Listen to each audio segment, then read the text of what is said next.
Okay, I'm going to take you through a few postures for stretching out hip flexors, which for a lot of us can get very tight, particularly if we spend a lot of time sitting down. So we're going to start off just with a side stretch, so lying completely level on one side of your body, supporting your head and neck. Try to feel that your hips are stacked, one sitting directly above the other.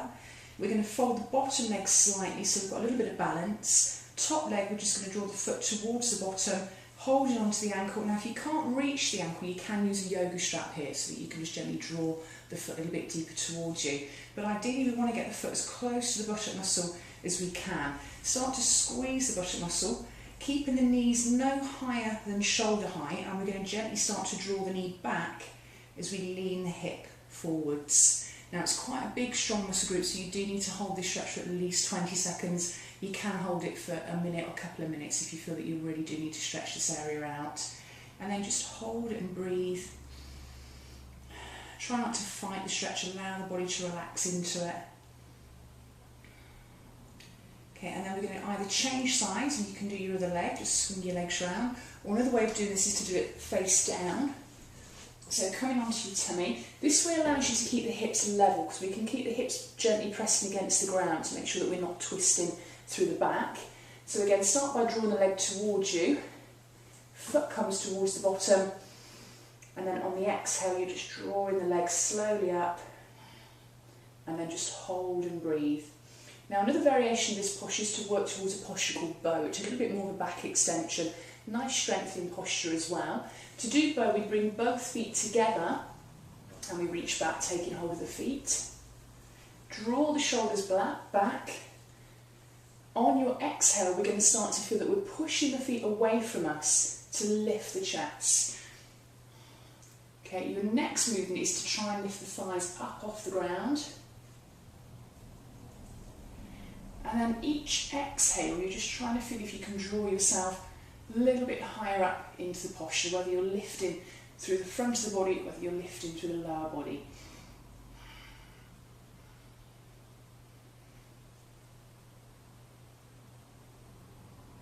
Okay, and then exhale, come slowly back down. From here we're going to come up into a box position. Stepping your right foot forwards and positioning the foot so that the knee sits roughly over the ankle. It doesn't have to be perfect. Just let the hips loosen up slightly, and all we're going to do is settle the weight, taking a breath, lift up, support the hands onto the thigh. Now you can go a little bit deeper by tucking the toes and lifting up into the back heel, keeping the hips facing forwards if possible. You can reach the arms, extend slightly away from the stretch, so giving more of a lengthening through this side here. Again, squeeze the glutes and allow the hips to sink forwards and down. If it's too much with the balance, then just keep that lower leg resting on the ground. Another variation from this position is to take one hand onto the thigh and then to draw the back leg towards you. Now, if you find that you've got too much pressure on the kneecap, obviously you can put a little towel underneath the knee to make it a bit more padded, a bit softer.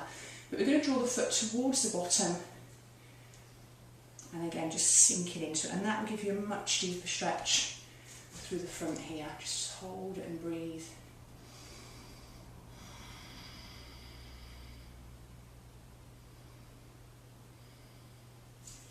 Okay, and then we can change sides, doing the opposite side. So step your left foot forwards,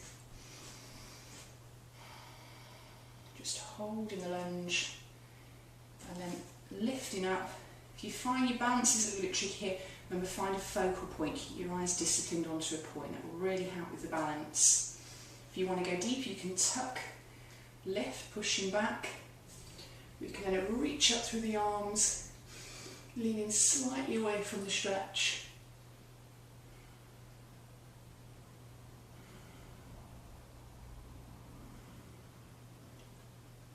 Okay, releasing the back leg down, one hand on the thigh for a little bit of support, knee supported again, use a towel, pad out underneath the kneecap, and then just allow your breath to take you deeper into it. So try and feel each time you breathe out, you just relax and you're feeling your body weight taking you further forwards.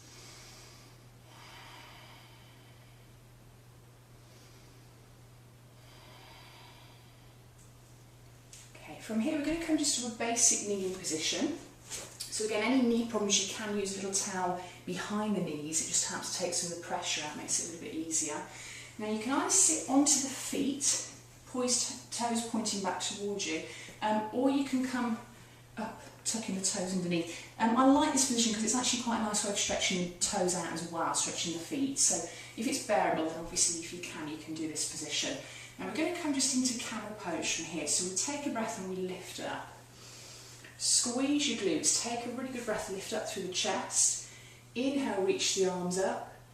And just feel that you're allowing the weight to sink the hips forwards, lift and then lengthen up. And then from here, if you can, we're going to reach back, try and take the hands onto the back of the heel, or if you can reach down to the floor.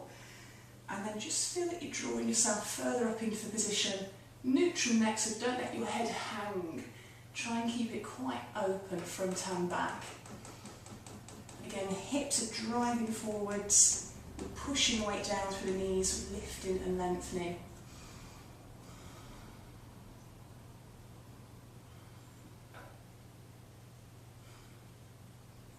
Okay, when you come out of this posture, it's quite important that you release your head first. So lift, come back up. I find it's quite nice to sit back into child pose for a few moments. So just let the hips drop back, let your arms reach forwards, and just allow your back to release.